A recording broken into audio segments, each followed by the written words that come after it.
Bom dia, Guga, tudo bem? Tudo. Guardar mais um pouquinho. Cuiabá hoje amanheceu diferente, né? Um clima ameno, Pois é, vai vir frio, né? Diz que. que tá bem gostoso.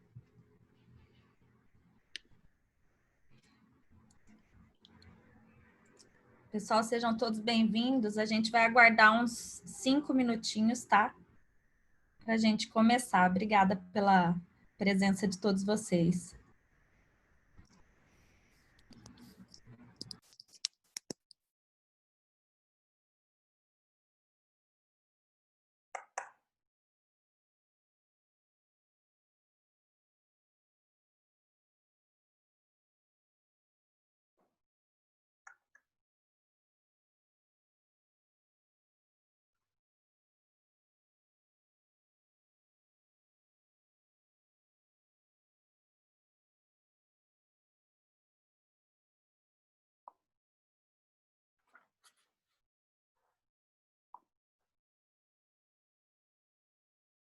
Olá, testando o som.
Bom dia a todos.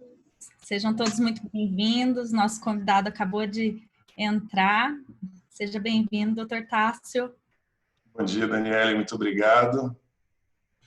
Bom, eu vou fazer a abertura aqui. Eu acho que já deu o nosso horário. A gente estava esperando dar às 10 horas, esperando o nosso convidado. Sejam todos muito bem-vindos. Geralmente quem faz a abertura é o doutor Bruno Eza, que é o presidente da ESA, Escola Superior da Advocacia, mas hoje ele teve um imprevisto que está acompanhando um julgamento, as sessões são virtuais, ele tem sustentação, mas na pessoa dele, mesmo ele não estando presente, eu quero agradecer o apoio da ESA, Escola Superior da Advocacia de Mato Grosso. Graças à ESA, o projeto Quarta Contributo ele vem se tornando possível. Esse projeto é um projeto antigo, que, na verdade, a gente já vinha conversando na nossa comissão, que, a princípio, era um projeto para atender quem está pensando em iniciar na advocacia e, com todas essas mudanças que nós tivemos esse ano em razão da pandemia, sofreu algumas adaptações e acabou que foi algo muito positivo, porque aqui no estado do Mato Grosso, muitas vezes, para a gente ter acesso a conteúdo e discussões de qualidade, principalmente na área tributária, a gente tinha que se deslocar para São Paulo, para Brasília, e as plataformas eletrônicas, toda essa dinâmica de live, webinar, ela tem viabilizado, possibilitado a gente ter mais acesso a tudo isso de uma forma muito mais prática, sem ter todo esse dispêndio de ir até São Paulo, de ter todo esse gasto, porque não são todas as pessoas que têm condições de ir até São Paulo para participar de um congresso ou de um curso, então realmente teve um lado positivo e a gente está muito feliz com o projeto Quarta Contributo. Quero agradecer também a seccional da OAB Mato Grosso, na pessoa da doutora Gisela e do doutor Leonardo Campos, que sempre apoiam os projetos da Comissão de Estudos Tributários, Defesa do Contribuinte da OAB Mato Grosso. Quero cumprimentar os amigos da Comissão de Estudos Tributários da OAB Mato Grosso, que sempre estão presentes, participando, a diretoria, conselheiros estaduais, sejam todos bem-vindos, advogados e advogadas, que tem muita gente que nem do estado do Mato Grosso e vem acompanhando o projeto, realmente a gente fica muito feliz, e principalmente agradecer ao nosso convidado, Dr. Tássio Lacerda Gama, por ter aceito o convite que foi realizado pelo Dr. Mário Masquart, né, em nome da Comissão de Tributário. A gente sabe que a agenda dele é lotada, é uma felicidade tê-lo aqui 1 hora do dia dele, para ele compartilhar um pouco da experiência, do conhecimento dele. Eu tenho certeza que todos vão gostar muito. Quem fez IBET já conhece o trabalho dele, quem participa dos congressos do IBET, da BRADT, eu sempre vou e acompanho o trabalho dele, admiro o seu trabalho, parabéns. E realmente a gente fica muito feliz. E hoje está em ótima companhia com o Dr. Mário Masquart, o nosso Guga, a doutora Mariana Giraldelli, tá? Eu espero que fique à vontade. Seja muito bem-vindo. Eu só vou ler o mini currículo dele. Dr. Tássio Lacerda Gama, advogado, professor de Direito Tributário da PUC São Paulo e nos cursos de graduação, mestrado e doutorado. Presidente do Instituto de Aplicação do Tributo, IAT. Fique à vontade, doutor Tássio, seja muito bem-vindo.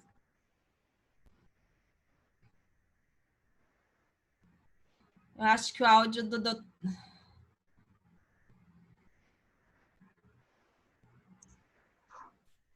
Eu vi outro dia um meme dizendo que o maior medo é errar esses botõezinhos nesse tempo que a gente vive, né, para que não aconteça esse tipo de coisa. Pessoal, é uma enorme alegria estar aqui com vocês. Quero agradecer muito a oportunidade de conversar um pouquinho das coisas que a gente anda pesquisando, estudando, desenvolvendo por aqui. Você, Daniele, foi muito generosa na sua apresentação e foi muito generosa, talvez você não saiba nem por quê. Porque o meu grande desespero era olhar para o meu amigo, Mário Masquart, e não poder falar Guga. Entendeu? Eu falei, nossa, eu conheci ele há 20 anos como Guga, e o nosso desespero ontem, eu falei, nossa, quando você já falou que ele é conhecido assim, ele também já me deixou à vontade, então primeiro motivo de nervoso da reunião já passou. Tá? Então, saiba que é uma enorme felicidade estar aqui com vocês, poder trocar uma ideia sobre o momento que a gente está passando, que é de todo um momento muito especial. As redes sociais, de fato, permitiram, a tecnologia permitiu a gente estar aqui em conjunto. Veja que são 20 anos dando aula no IBET, pegando avião, indo para as capitais, indo para os lugares, com gasto de tempo, privação da família, custo, né? Não só do deslocamento, mas de tudo isso. Espero que isso não acabe, mas pelo menos a gente sabe que hoje a gente tem outras formas de estar junto, de trocar ideia, de discutir. Tá? O tema que a gente combinou de falar hoje é um tema que me parece dos mais importantes da República. E aí eu não tenho como participar de um evento com tantos colegas, com um Estado que eu tenho um carinho muito grande por ter sido sempre muito bem recebido aí e ter amigos queridos aí. E é um Estado que é cada vez mais motivo de orgulho para todos nós, pelo desenvolvimento da principal fronteira de recursos que o Brasil tem. Cada país tem uma grande lição a dar ao mundo. Nós temos uma grande lição na produção de alimentos. E uma lição relativamente recente. Isso começou a ser desenvolvido e houve um investimento muito maciço a partir da década de 70. Até a década de 70, a gente importava alimento. Nós nos tornamos a principal fronteira exportadora de alimento a partir de um investimento muito bem pensado e planejado pelo Estado brasileiro, em conjunto com a iniciativa privada brasileira.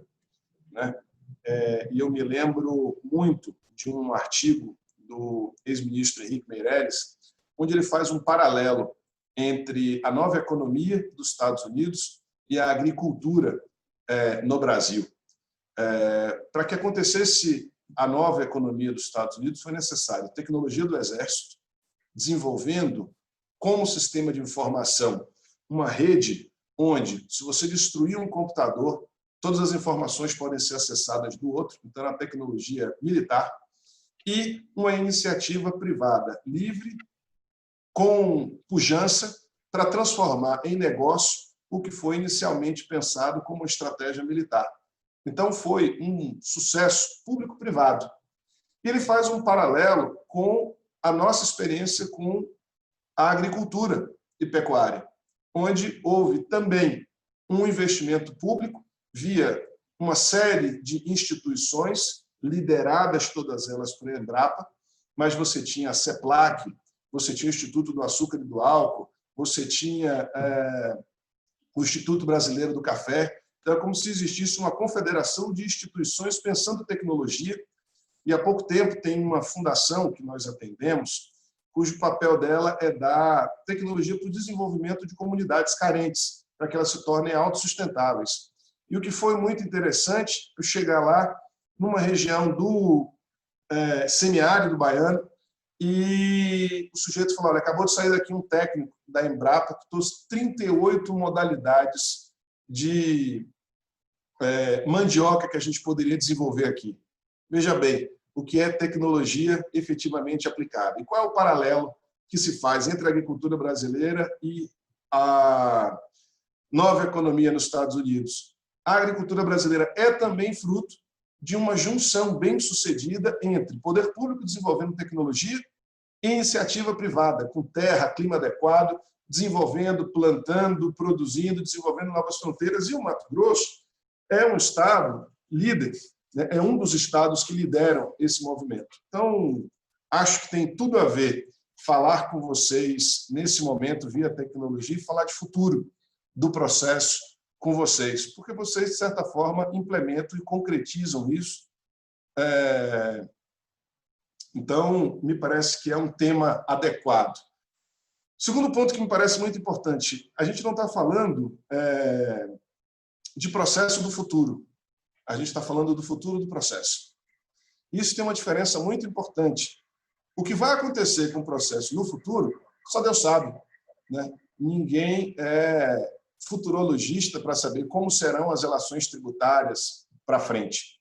Mas o que é fundamental é que a gente tenha consciência das virtudes e dos problemas do momento que a gente vive para identificar nos problemas oportunidades. E aqui eu vou contar 2 casos que são muito importantes para contextualizar a nossa conversa. O primeiro caso nos permite retornar a 2008, a última grande crise que nós tivemos antes dessa. Não o Brasil em si, em termos de crise global. Nós tivemos 2014, 15, 16, 17, que não foi fácil e que não faz bem à autoestima de ninguém. Mas o ponto fundamental é que em 2008 o Brasil tinha uma anomalia que foi bem aproveitada. Qual era a anomalia que o Brasil tinha em 2008? Nós controlávamos, como ainda hoje controlamos, hoje menos, inflação com juros altos. Qual é o efeito colateral disso? Baixo endividamento da família.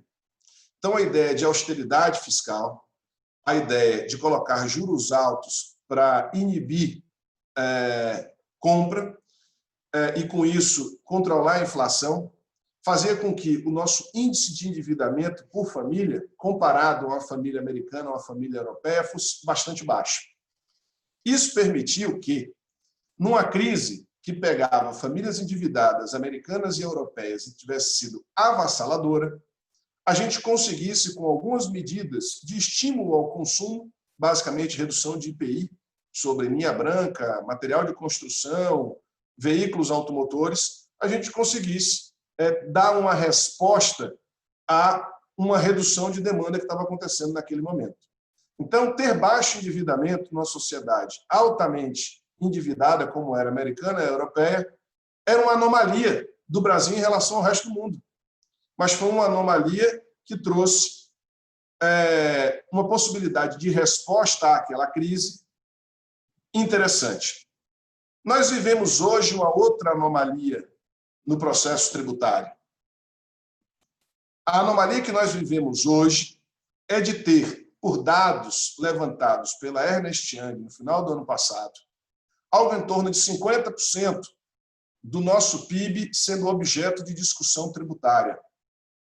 Tá? Só de dívida ativa da União, em dados do ano passado, nós temos 2,4 trilhões de reais. Só lembrando que todo esforço de reforma da Previdência, que foi considerado um dos passos positivos dados pela reforma do Estado brasileiro, em 10 anos, geraria uma economia para o Estado da ordem de 1 trilhão. A gente tem 2,4 trilhões objeto de discussão tributária. Escrita em dívida ativa da União. Quando nós somamos os mais de 600 bilhões de reais de estoque de discussão tributária no âmbito do CARF, quando nós pegamos as discussões de guerra fiscal e uma série de outras que estão nos tribunais superiores e no Supremo Tribunal Federal, nós podemos chegar a números que passam em 100% a isso. A Ernst Young fala de algo em torno de 5 trilhões de reais de discussão tributária. Indiscutivelmente, essa é uma anomalia. Quando nós analisamos o número de recuperação de crédito tributário escrito em dívida, algo em torno de 1%.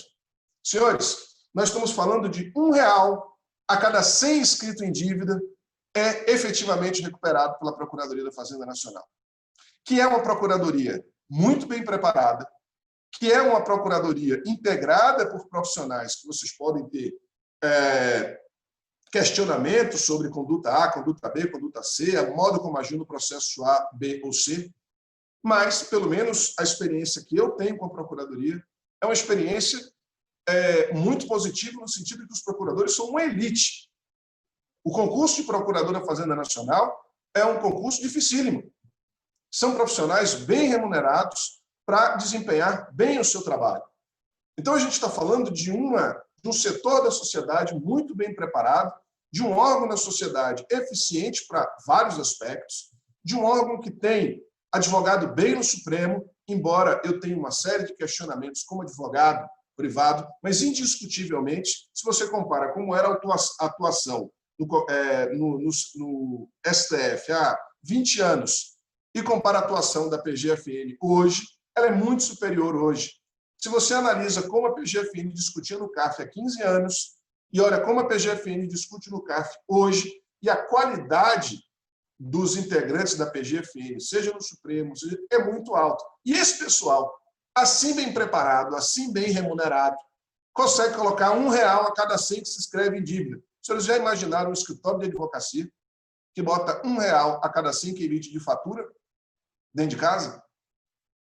Então, é basicamente disso que a gente está falando. A gente está falando de uma enormidade de recursos financeiros, objeto de litígio fiscal, objeto de litígio tributário, sem precedente no mundo. Um dado concreto, a Whirlpool, né, essa empresa que produz produtos da linha branca, dona de uma série de marcas conhecidas de geladeira, freezer, uma série de outras coisas, tem uma operação global.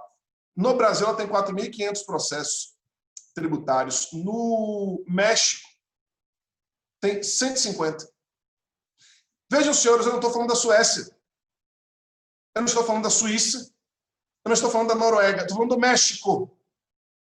Um país latino, em desenvolvimento, nosso concorrente direto. Se nós temos 4.500 processos e o México está tendo 150, tem alguma coisa errada aí. O Brasil é o único, e eu estou falando de uma empresa concreta, é o único lugar no mundo onde o departamento jurídico tem mais gente do que o departamento de marketing, que está voltado ao negócio fundamental, que é a venda dos produtos. Hoje, a Ambev é muito provável que tenha muito mais gente no departamento de compliance, tributário e fiscal do que na linha de produção, que é toda automatizada. Então, existe aí uma anomalia, que é a incapacidade do modelo de cobrança de crédito tributário persistir tal qual está. E não é porque eu goste, não é porque eu queira, não é porque eu acho bonito. Não é porque as pessoas que são críticas desse modelo estão discordando do pagamento de tributo, estão discordando. Não, é porque a gente tem uma situação iminente de necessidade de resolver parte desses 3, 4 trilhões de reais que são objeto de contencioso. E aí, uma coisa que é muito importante, entender o tempo que a gente vive. A gente precisa entender, e aí eu vou dar mais um exemplo aqui. Imaginem um sujeito que está padecendo de inanição. O cara está para morrer de fome. Qual é o desespero desse cara? Viver. Então, esse cara começa a conseguir batata. Ou seja, ele começa a ter acesso a um alimento muito rico em carboidrato. A primeira batata que ele come é maravilhosa. E na medida que esse sujeito tem um fornecimento constante de batata, ele está vivo para o resto da vida. Porém, comendo batata todo dia, de manhã, de tarde, de noite, a camisa vai começar a ter dificuldade para fechar, especialmente na pandemia. Veja, amigos, aquilo que foi a grande solução do passado passa a ser um problema grave no futuro por não ter sido ajustado adequadamente. E é esse o ponto mais importante. A gente não pode adotar o discurso fatalista, negativista, de que o nosso sistema não presta, de que o nosso sistema está errado, de que a gente deve explodir o nosso sistema e importar alguma coisa da Suíça, da Nova Zelândia, da Suécia, que funciona bem lá. Nós temos um sistema eficiente porque arrecada tributo, mas nós temos um sistema que não foi adequadamente transformado ao longo do tempo para que ele corrigisse certas inadequações. Então, qual é o meu primeiro ponto aqui com os senhores? O modelo de cobrança de crédito tributário do Estado brasileiro, numericamente, seja pelo número de processos, seja pela incapacidade de cobrar débitos escritos em dívida, mostra sinais claros de falência. E nós temos uma capacidade gigantesca de tolerar. É próprio do povo brasileiro a tolerância. E isso é bom para uma série de coisas. Domenico de Masi, sociólogo italiano, coloca o modelo de vida brasileiro como o melhor modelo de vida entre os modelos de vista propostos pelo mundo. Porque é um modelo de vista de pessoas que se cruzaram racialmente e que, por conta disso, são tolerantes com as diferenças. Isso é maravilhoso. Não é? É um sociólogo respeitado no mundo inteiro que vê aquilo que nós não vemos. As nossas virtudes. Discurso fatalista, especialmente em momentos de pandemia e de crise, é comum, é fácil, é simples e todo mundo tende a aceitar. Difícil é no momento onde todos apontam defeitos, enxergar as virtudes para não comprar gato por lebre. Porque ninguém cria cenário negativo para vender coisa que beneficia todo mundo. Em cada mudança, há ganhadores e há perdedores. Se o nosso sistema não presta, é porque a gente deve colocar um outro. E esse outro vai prestar. E esse outro tem ganhadores e perdedores, mas isso ninguém diz. Então, para que nós tenhamos capacidade de negociar e de entender os nossos problemas, a gente não pode entender apenas os problemas, mas temos que entender as virtudes. O nosso sistema tem virtudes. Muitos dos nossos problemas com número de processos e com incapacidade decorrem de conquistas da Constituição de 88 que foram amplamente trabalhadas. Então, a possibilidade de você ter ampla liberdade de propor uma defesa administrativa sem ter que oferecer um depósito prévio para discutir o crédito ou sem ter que pagar previamente para depois discutir o antigo solve et repete, que existia em uma série de tributos, você só podia discutir depois de pagar. Quando a gente conquista a possibilidade de discutir sem pagar e passa o tempo, a gente tende a esquecer como isso é importante. A ausência de depósito recursal, a ausência de sucumbência em esfera administrativa, a ampla possibilidade de discutir inconstitucionalidade e ilegalidade na esfera judicial. Tudo isso, pessoal, foi objeto de luta e de conquista, tal qual o sujeito que estava morrendo de fome conseguiu a primeira batata. Ao longo do tempo, não reformar e não modificar a relação fisco-contribuinte fez com que, tal qual o sujeito que vai comendo batata todo dia, não mais poder, aquilo que salvou a vida dele, pelo excesso, começa a colocar a vida dele em risco. O excesso de algumas das nossas conquistas começa a colocar a nossa saúde financeira em risco. O nosso desafio de técnicos do direito é pensar soluções sem que elas tenham que ver com abrir mão de direitos adquiridos. Então, modificar a relação do fisco é uma coisa que o próprio fisco já tem consciência. E aí, quando eu estou falando do fisco, eu não quero concentrar minha opinião apenas na Receita Federal, que, na minha opinião, indiscutivelmente, é o órgão mais eficiente do Estado brasileiro. Pouco reconhecido, pouco propagado, porque, historicamente, há uma relação, não só no Brasil, em qualquer lugar do mundo, de negação aos órgãos que cobram tributo. Outro dia eu recebi um meme de um contribuinte alemão. O cara estava fazendo uma posição de yoga, perguntaram como é o nome dessa posição. É a posição do pagador de tributo alemão. É uma posição de completa submissão, digamos assim, para ficar claro para todo mundo do que eu estou falando. Ou seja, é assim na Alemanha, é assim nos Estados Unidos. Eu não sei se você sabe o destino que Lavoisier teve. Ele era fiscal de renda nas horas vagas. Ele morreu guilhotinado. Tá? Esse é o tratamento do fiscal de renda. E, em contrapartida, quase todas as revoluções brasileiras têm causa tributária, gente. Em Minas Gerais, se desenvolveu o hábito de ter mesa com gaveta para quando o sujeito estivesse comendo, chegasse o fiscal e guardar a comida e não ter que dividir com o fiscal. Essa é a nossa história. Qual é o nosso desafio? Mudar essa relação. Então, o futuro do processo, não o processo do futuro, o futuro do processo é que a gente busque maneiras alternativas de resolver conflitos de interesse entre fisco e contribuinte. Transação é um modelo? É. A transação agora que foi aprovada é uma transação positiva, depois a gente pode até voltar a explorar mais.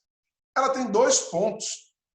Ela é uma transação que tem uma série de limitações e, nesse ponto, tem que ser criticada para ser aperfeiçoada. Só que, se vocês observarem, o Código Tributário Nacional prevê transação desde 1965. De 65 para cá, não havia sido criada lei para regulamentar a transação. Hoje, nós temos transação.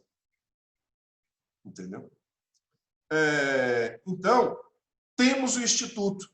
E temos o Instituto. E as pessoas que têm mais falado do Instituto, mais divulgado o Instituto, são os próprios representantes dos estados. Por quê? Porque já perceberam que a forma tradicional de cobrança de tributo e da relação entre fisco e contribuinte é uma forma falida.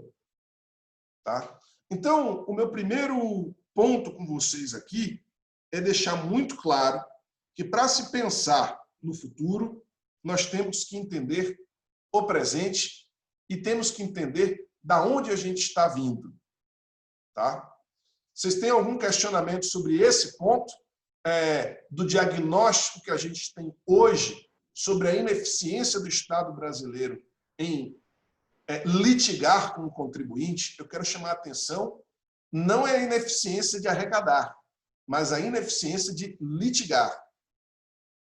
Perfeito. É a primeira colocação que eu queria fazer. Bom dia, Tasso. Bom dia a todos. Guga, salve.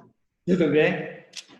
Interessante essas colocações e eu acho que essa relação entre fisco e contribuinte é uma coisa bastante complexa, né?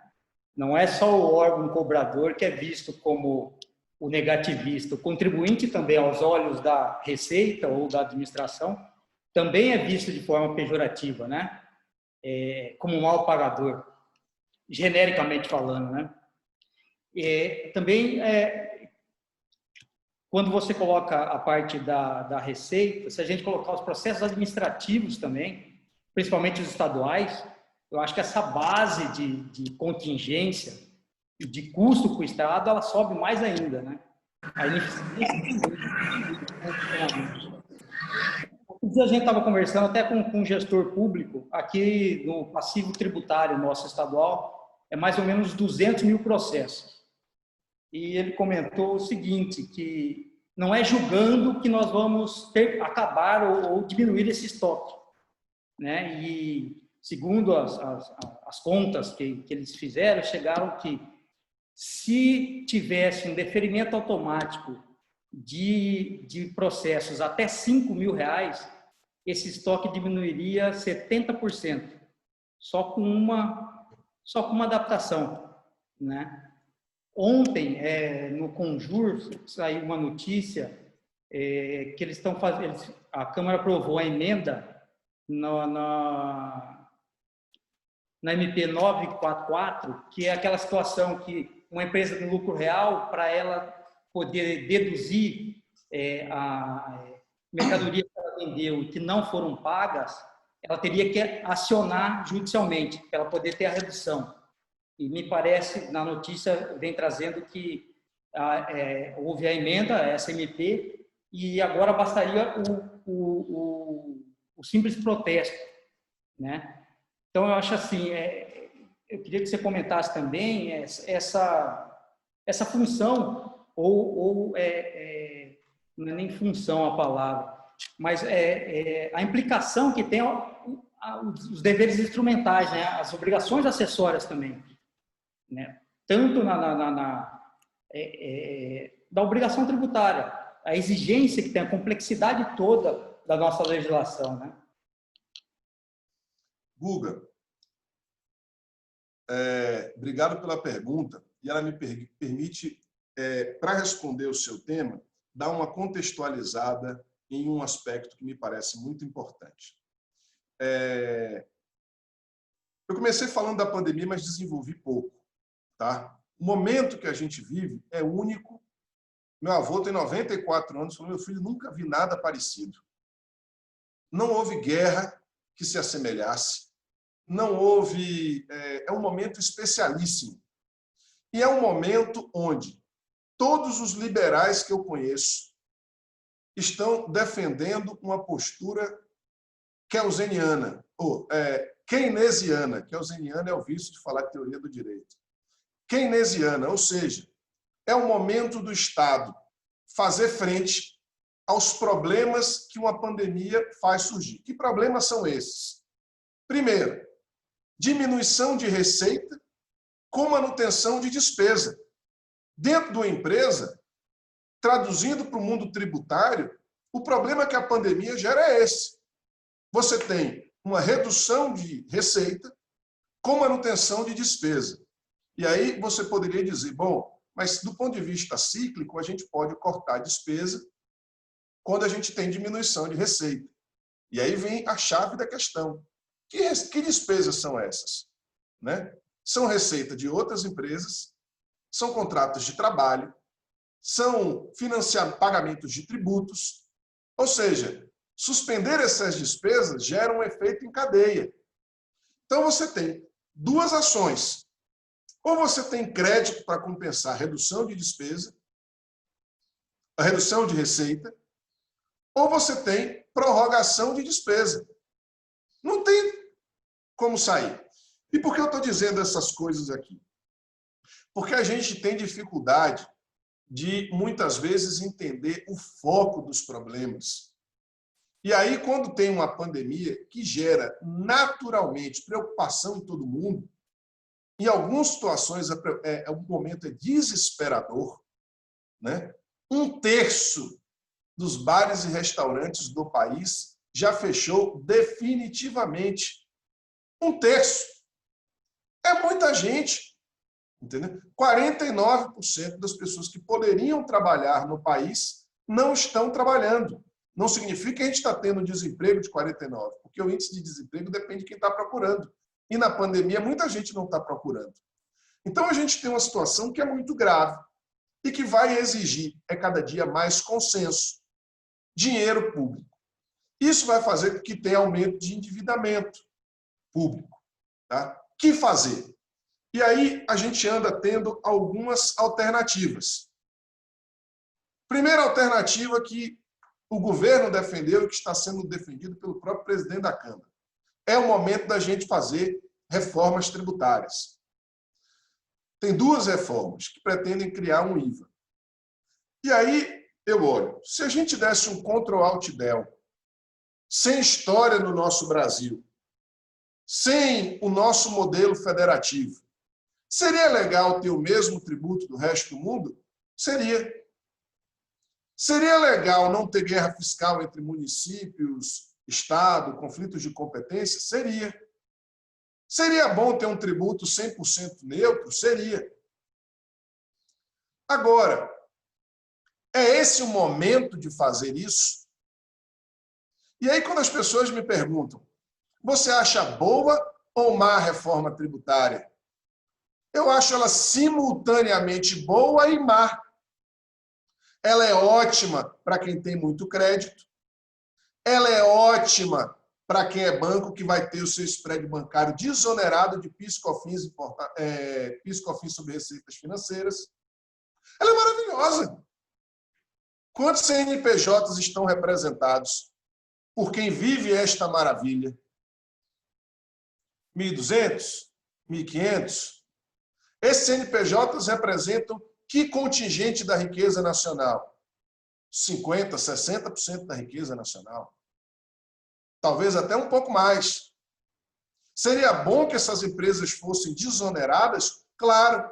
Você tem alguma coisa contra banco? Não. eu adoro banco, eu queria ser banqueiro. Não tenho nada contra banco. Não tenho nada contra a grande empresa, pelo contrário, são minhas clientes. Né?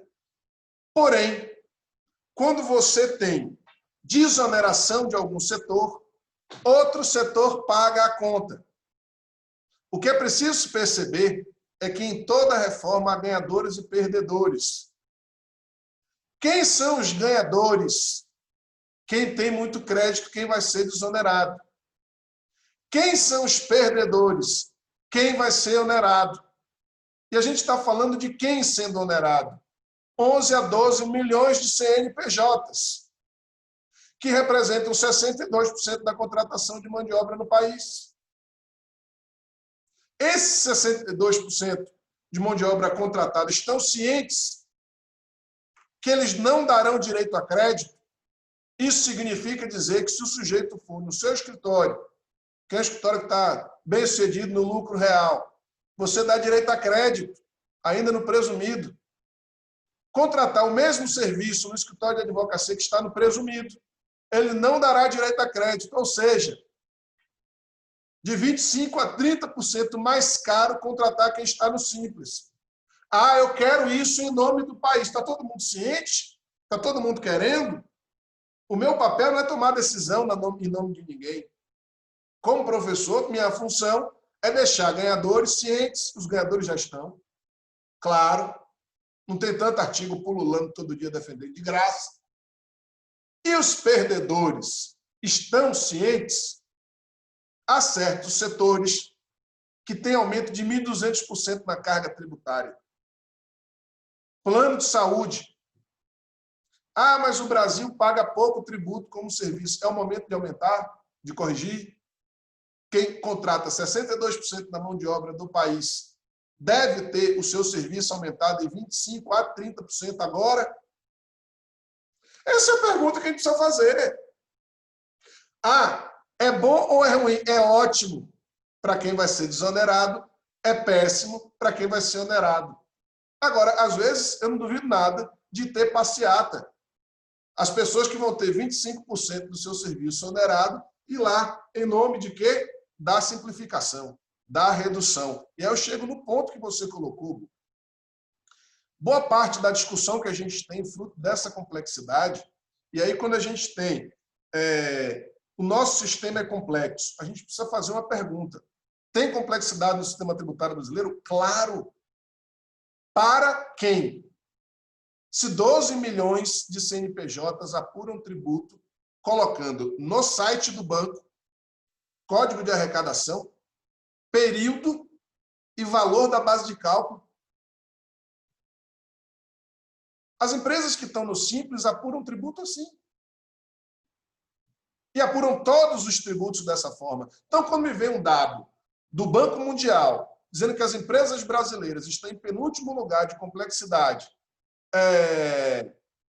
porque gastam 1.900 horas por ano apurando tributo, é claramente equivocado o erro de amostragem. Isso não é representativo do universo de CNPJs brasileiros. Isso é representativo de um grupo de empresas de tamanho X, de um setor Y, que estão sujeitas a esse tipo de complexidade. Então, quando a gente pensa, vamos reduzir complexidade, o que você apontou que é obrigações acessórias, tem uma grande possibilidade de reduzir complexidade, reduzindo obrigações acessórias.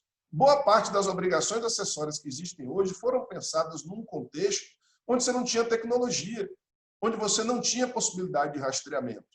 Então, essa discussão toda, Guga, é importante para a gente saber qual é a pauta correta. Então, quando vocês me dão a chance da gente falar do processo do futuro,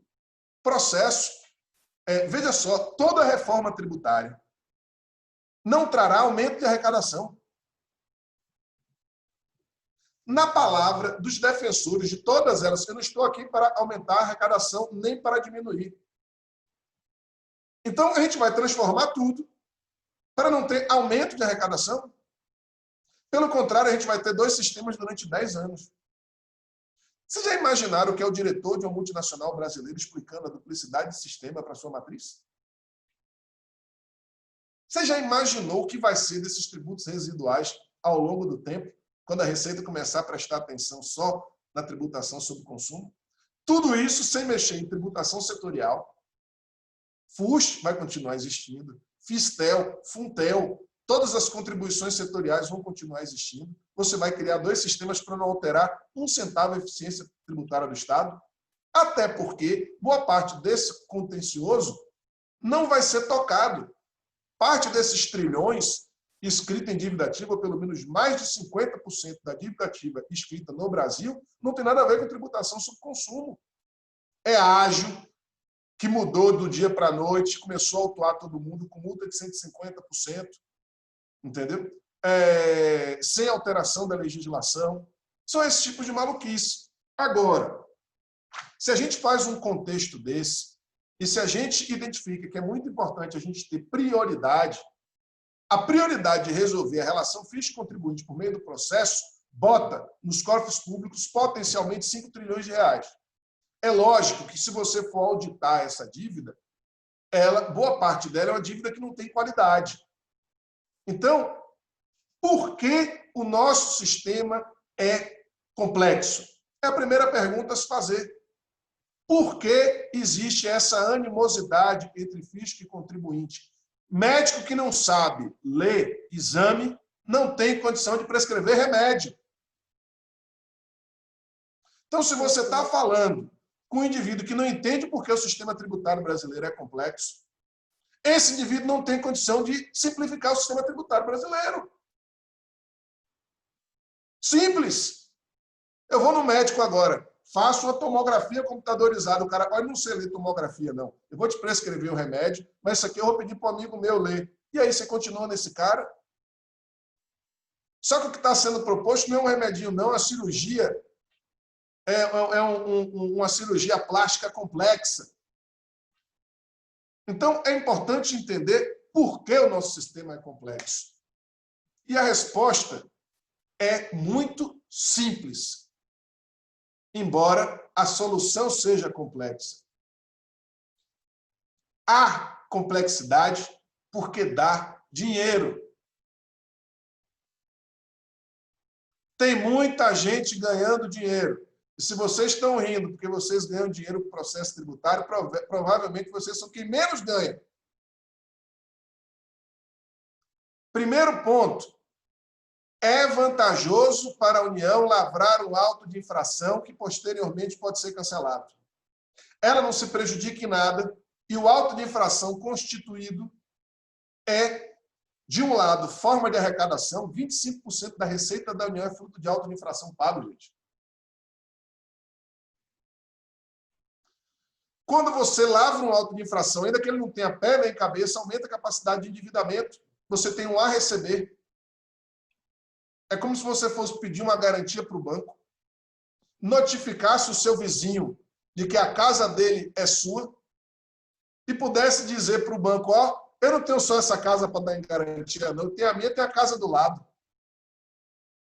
Depois o cara entra na justiça, prova que a casa é dele e você não foi responsabilizado e pode pedir um empréstimo com sua casa de garantia, a casa do lado. O auto de infração sem pé nem cabeça valeu a pena ou não valeu? Aqui no estado de São Paulo, diga, Guga. Não, eu ia até mais longe. É até vantajoso instituir tributo ilegal, né, ou ilegítimo. Sim. Você pode subindo na última instância, lá no STF, eu posso ter o controle de constitucionalidade litigado, né, ela ser extunto, não retroagir, eu tenho um lapso temporal ali que, embora o tributo seja inconstitucional, ele é devido, né? Pois é. Então, criar tributo inconstitucional. Oi, Mariana, você falou. Até nesse puxando o gancho que o Guga disse, a questão do instituir, né, tributo que não tem pé nem cabeça acaba sendo realmente vantajoso. E nesse contexto eu queria perguntar para o professor também, já puxando esse gancho, se o professor acha que esses instrumentos de racionalização trazidos pelo CPC 15, né, IRDR, os precedentes, se nós estamos caminhando para um futuro melhor aí do processo tributário, ou se nós temos que efetivamente focar nos métodos não tradicionais, né? A transação que já está regulamentada pela conversão em lei da MP do contribuinte legal, e um passo até adiante a questão da arbitragem, que ainda está sendo discutida, mas tem tudo para ser uma realidade aqui no país. Mariana, Professor. obrigado pela pergunta. Olha, Professor, então bom assim, dia. concluindo a resposta do Guga. Guga, eu acho que essas pequenas mudanças que têm grande impacto e que são avaliadas em cima de dados e números deve ser a nossa prioridade, tá? Porque isso traz resultado quantificável para todos, entendeu? Ter uma máquina ineficiente não é bom para ninguém. Voltando, Mariana, o CPC 15 me parece um instrumento genial. Só que esses instrumentos eles demoram para produzir efeitos. Se a gente observar o que era antes dele, que de certa forma várias coisas já existiam. Quem trabalha no Supremo, eu era sócio do professor Paulo de Barros Carvalho, trabalhava muito lá em conjunto com outros advogados. Você já tinha a escolha do processo dentro do gabinete, você já tinha aquele processo que o cara vai levar para julgamento, que é um processo que tem todos os argumentos e que pode... Muito disso já era usual, e o CPC 15 teve a habilidade, as pessoas que trabalharam nele, seja o relator, seja os juristas que contribuíram diretamente, um deles, inclusive, foi meu colega de faculdade, mais velho que eu, mas foi meu colega de faculdade, que é o Fred Didier. Foi um sujeito que estudou modelos de solução de conflito no mundo inteiro. Ele não teve vida durante um tempo no Congresso Nacional, trabalhando, propondo e tal, para sair um instrumento muito interessante e que vai contribuir muito para evoluir. Eu já observo na minha prática cotidiana uma transformação do nosso sistema. Tá? Então, assim, isso vai acontecer. Só que a gente tem uma cultura e não se muda a cultura facilmente. Por que essa cultura existe? Porque ela é rentável. Só que qual é o grande problema que a gente tem agora? A gente tem um Estado brasileiro que precisa muito de recursos. E a gente tem gente falando de imposto sobre grandes fortunas, onde 50% daquilo que se arrecada com imposto vai para pagamento de serviço da dívida.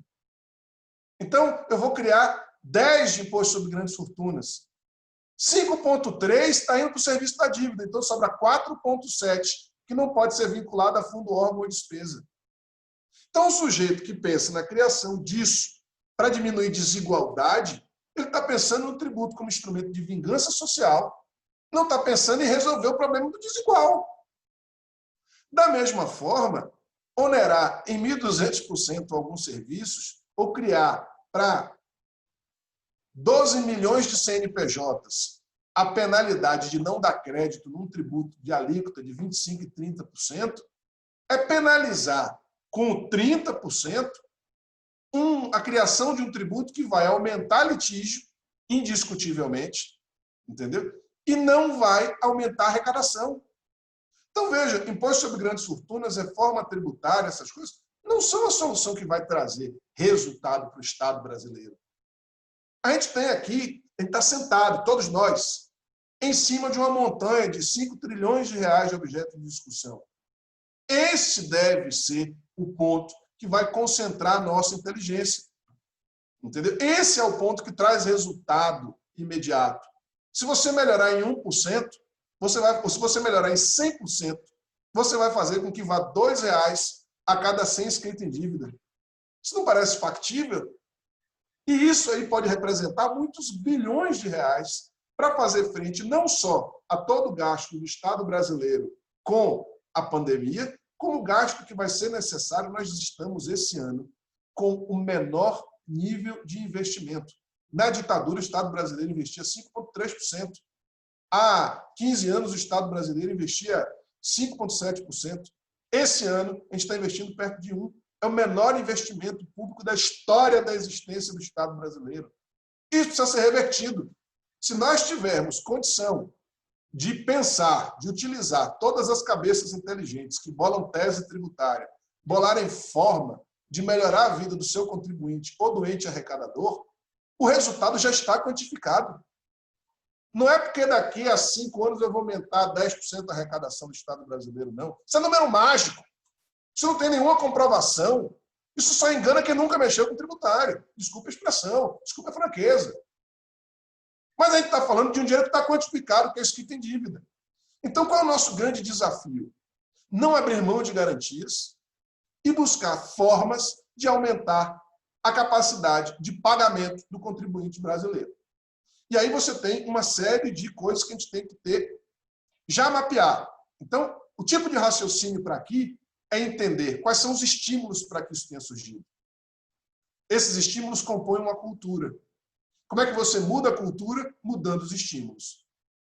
Então, se você trouxer uma solução que diga não vou pagar mais honorário de sucumbência a procurador, pronto, você tem uma classe poderosíssima, sua inimiga. Se você virar, os advogados não receberão mais sucumbência, pronto, vai ser morto pelos advogados. Se você virar e falar, o Estado não poderá mais aumentar endividamento em cima do auto de infração, pronto, ganhou Estado, advogado e procuradoria. Todo mundo querendo te matar. Como é que você faz para mudar a cultura sem ganhar tantos inimigos? É isso que eu tenho me colocado a pensar com os meus colegas, no meu grupo de estudos da PUC e no Instituto, que eu fundei há 4 anos, para pensar soluções concretas para a melhoria do sistema tributário brasileiro de forma gratuita. O ponto fundamental aí, me parece ser raciocinar esses estímulos, entendeu? A geração de contencioso. Do ponto de vista do processo civil, acho que a gente está muito bem posto. Acho que está muito bem colocado. E nessa pandemia, não sei se vocês estão acompanhando a pauta do Supremo, está sendo julgado um monte de coisa. Os caras estão julgando coisa pra caramba. Está saindo. A parte deles está fazendo. O que um ministro do Supremo brasileiro julga, a corte inteira dos Estados Unidos demora para julgar 15 anos. O que ele julga por 1 ano. Então, assim, a gente tem um tribunal operoso, questionando ou não, né? E aqui, eu estou falando de número, para não ter questão política na frente. Eu sou um admirador do Supremo e fundamento minha admiração com o número. Julga-se muito. E a experiência que eu tenho lá, já perdi muito, já ganhei um bocado. Entendeu? Está meio mais ou menos empatado. E ainda assim, às vezes eu saio revoltado com o tipo de julgamento, mas é isso, né? Se você está ganhando todas, especialmente depois da Lava Jato, é bom ter cuidado, né? Tem uma coisa errada aí. Eu acho que o nosso desafio é pensar estímulos. Então, o que a gente tem feito de um tempo para cá, pensando em estímulos? Se o procurador tiver uma remuneração feita em cima de acordos, ou se a remuneração foi em cima não da sucumbência, mas da efetiva pagamento, ele vai ser muito mais estimulado a fazer acordo do que a qualquer outra coisa. Se o advogado aprender a cobrar em cima da vantagem que ele dá por não ter que oferecer uma carta garantia e tal, não sei o quê, ele vai ter uma frente nova para ganhar honorários. A boa discussão tributária nunca vai acabar. A discussão de prova, a divergência de entendimento, a divergência sobre a aplicação de uma norma, isso vai continuar existindo sempre. O Canadá, por exemplo, que é um país que tem pouco mais de 10% da população brasileira, tem mais processo administrativo e tributário do que o Brasil. Então, mas o que não pode é continuar uma cultura exclusivamente litigiosa. A gente tem tido umas experiências no escritório de entendimento com a Procuradoria que seriam inéditas há 5 anos. Entendeu? Então, assim, o momento é pensar o quê? Que você, quando evita um litígio para o seu cliente, você tem que ser remunerado por isso. E remunerado antecipadamente. E tem que ter êxito isso aí. Eu tenho, por exemplo, tem alguns municípios, como, por exemplo, Belo Horizonte. Belo Horizonte, antes de te lavrar um auto de infração, ele te notifica previamente para que você veja como será o auto e você possa se adiantar e fazer denúncia espontânea. Uma medida dessa, gente, faz com que você tenha uma capacidade de advogar e ter um êxito pela não lavratura do auto. Hoje em dia tem empresa que quer pagar advogado só quando derrubar o auto. Entendeu? Mas se você pensar que você, quando evita um litígio, você está gerando um resultado, é começar a mudar os estímulos. Ah, porque no final desse processo, em 5 anos, eu posso ganhar 50 mil reais. Mas se eu fizer agora, o meu êxito vai ser de 5. Pô, mas foi agora. E se daqui a 5 anos, ou daqui a 3 anos, o Estado quebrar e não te pagarem nada? Então, é entender cadeia de valor e entender como você gera valor para o seu cliente e cobra por ele, mudando a forma tradicional de geração de litígio. Vários clientes meus, a gente evita litígio. E vários clientes, quando a gente vai assumir litígio, e isso gera fidelidade. Tem coisas que não são quantificáveis, entendeu? Mas há um intangível de você dar uma boa instrução para o seu advogado. O seu advogado, você dá uma boa instrução para o seu cliente. Isso gera fidelidade. Às vezes é um processo... Tem um cliente, por exemplo, que queria que eu entrasse com um processo há 4 anos. A gente entrou no final do ano passado. Não era o momento. Tinha uma ação coletiva que estava indo bem, que tinha todos os argumentos. Mas você está falando bem do outro escritor? Eu falei, estou. Fizeram tudo direitinho. Entendeu? E fizeram mais aquilo. Esse tipo de coisa gera um intangível. Entendeu? Isso é mudança de cultura. Mas isso também é aprender a ganhar dinheiro de outras formas. O que a gente tem pensado para desestimular os estados a lavrar auto de infração equivocado? Hoje, existem alguns projetos andando e assim, pensando em termos monetários, pensando em termos quantitativos. Quem achar que vai mudar cabeça de administrador público com base no princípio da igualdade, com base no princípio da capacidade contributiva, meu irmão, se você fizer isso, você vai construir 2 pontes. Se você fizer isso, você vai botar 3 casas reformadas. Isso lhe dá 5 votos. Político entende de voto.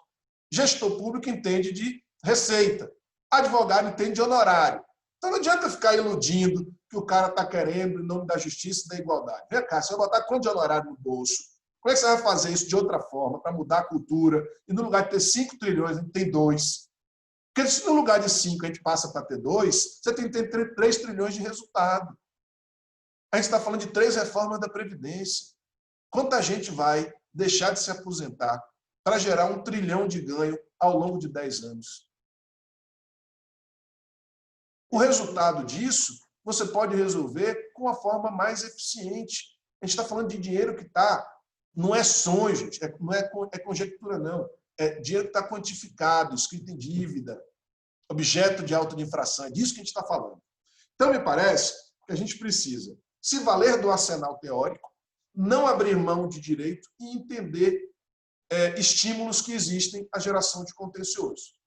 Para transformar a advocacia, o cara não ficar empurrando tese, explicar que o sujeito precisa aprender a fazer acordo e que o sujeito tem que cobrar em função da qualidade do acordo que ele arruma e que o sujeito tem que aprender que certidão de dívida é dor de cabeça, entendeu? E que oferecer garantia tem custo.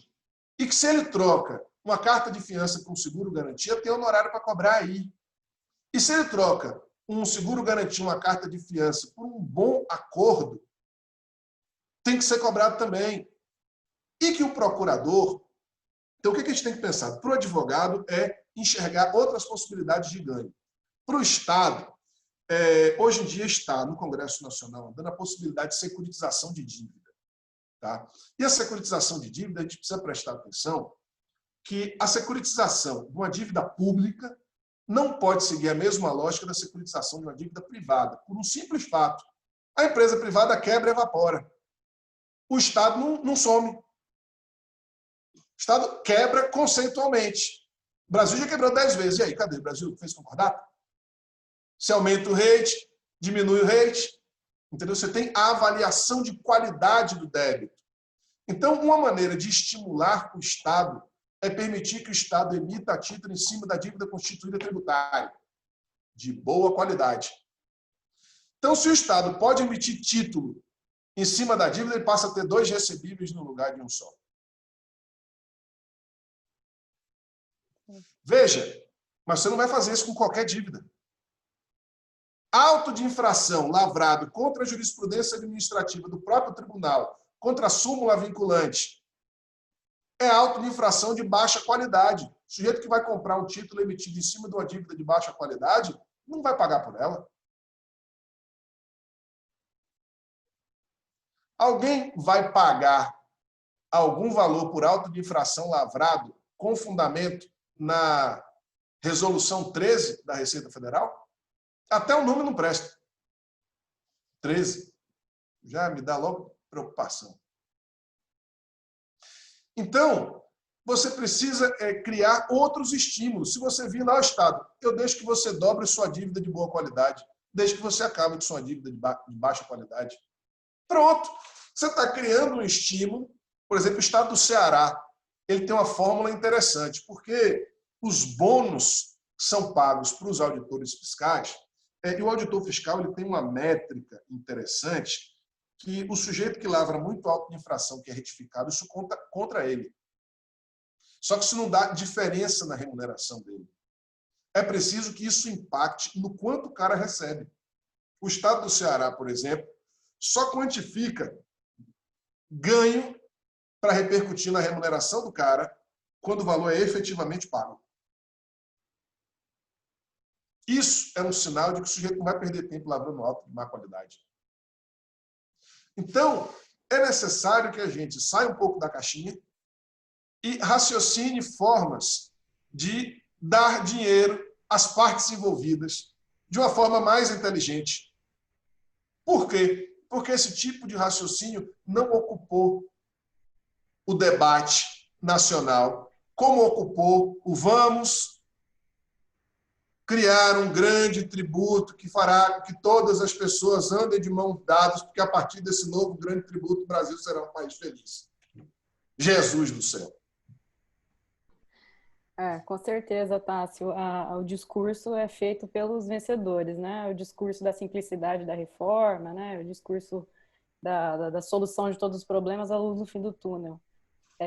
Acho que nós estamos quase que no final da nossa transmissão aqui. Eu queria só fazer uma pontuação que você disse das questões dos mecanismos, né, que aumentam a litigiosidade. Eu acredito que, atualmente, pela quarta revolução industrial que nós estamos passando agora, a questão da inovação tecnológica vai ser talvez um problema ainda maior para que todos nós conseguimos digerir, né?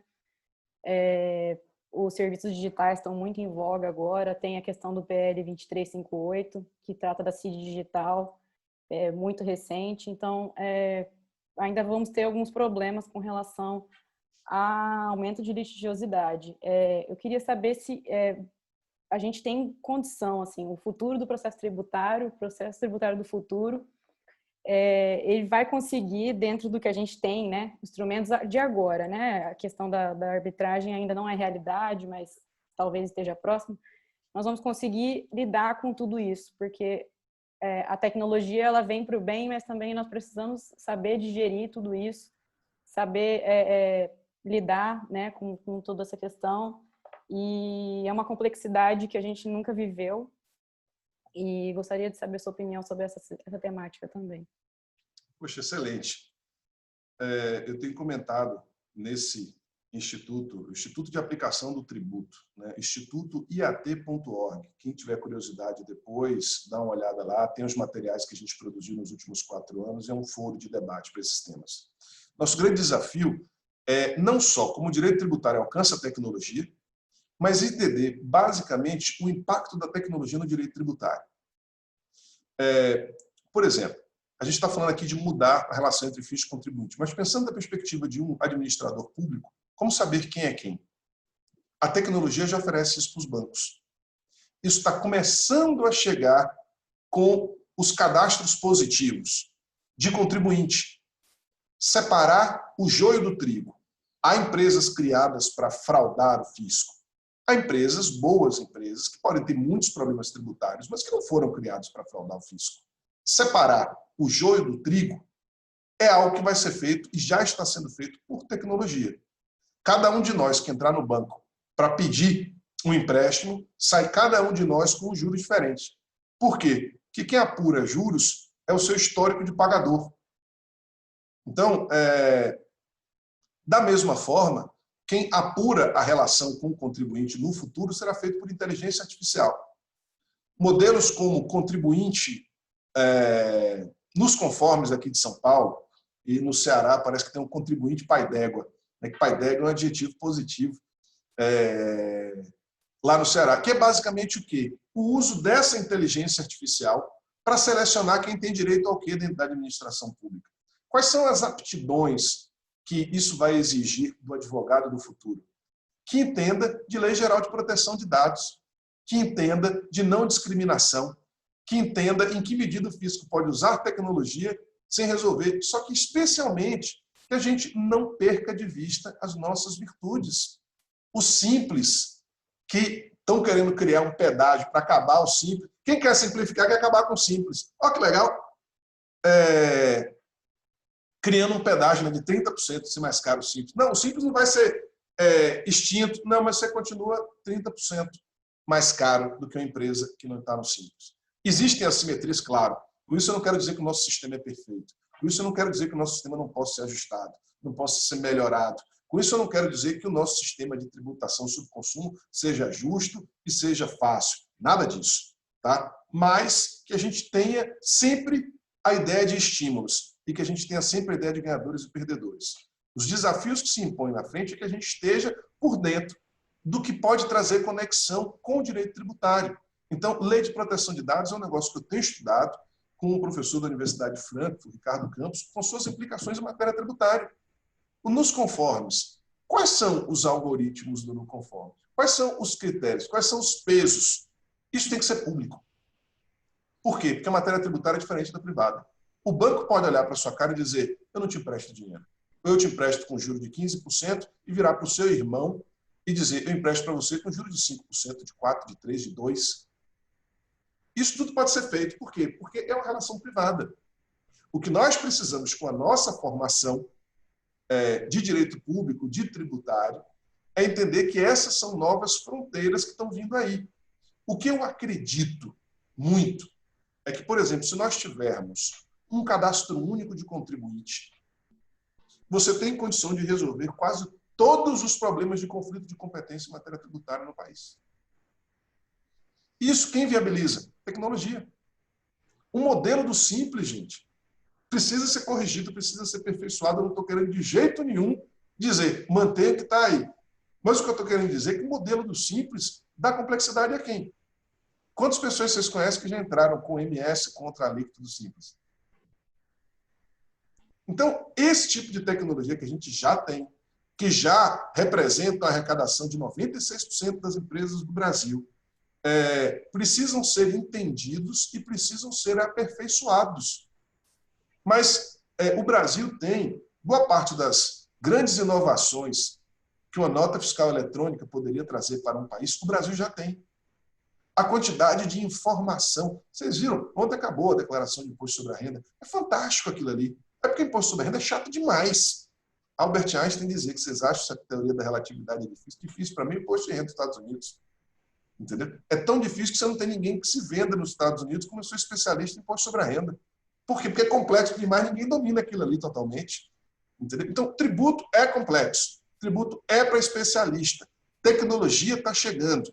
E aí eu quero dar um último exemplo, que está na ordem do dia. Hoje é o dia da greve, né, dos entregadores. E esse é um tema muito importante, essa é uma fronteira muito importante. Eu queria só lembrar uma coisa, eu acho que isso tem tudo a ver com o tributário. Tá? Eu participei da elaboração de uma startup há 7 anos, que é uma startup hoje muito conhecida aqui em São Paulo. Vamos lá como é que era o motoboy. A gente está falando de uma cidade de 11 milhões de habitantes, onde o motoboy é um serviço fundamental para que você tenha entrega diária.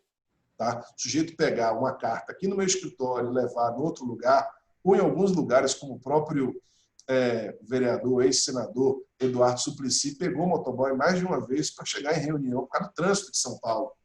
Há 7 anos era essa a nossa realidade. E como é que esse serviço era provido? Ou você contratava uma cooperativa fraudulenta, ou você contratava um sujeito informal, ou você contratava um sujeito com contratos de trabalho fraudados. Então você tinha 3 situações que geravam informalidade, evasão de tributo, evasão de receita e uma grande insegurança. Morriam 2 motoboys por dia no município de São Paulo. Tá? Essa era a situação há 7 anos. O que foi feito? Um francês de 27 anos, com bela formação, executivo do mercado financeiro, pediu demissão de um grande banco americano e arrecadou com os amigos R$700 mil. Amigos ricos, claro, mas uma coletividade de amigos, 50 mil para investir no projeto dele. Captou R$700 mil. O que esse cara fez? Ele pegou a mesma lógica do Uber. Ou seja, um aplicativo acha pessoas que querem contratar o serviço de uma pessoa. E nos contratou para fazer o quê? Bolar um modelo tributário disso. Primeira coisa, receita era dele ou do motoboy? Segunda coisa, pagava ou não pagava tributo? Diferente do Uber, que chegava nos países com uma proposta disruptiva, pouco importando a legislação, este aplicativo jogou pelas leis existentes. Então a gente ia na jurisprudência do CARF e viu que era receita de terceiro. Para o PIS/COFINS não ser receita sua, o cara que contrata tem que ver quem ele está contratando, quanto ele está pagando. Para que aquilo ali não seja uma relação de trabalho, o cara tem que dizer que não quer.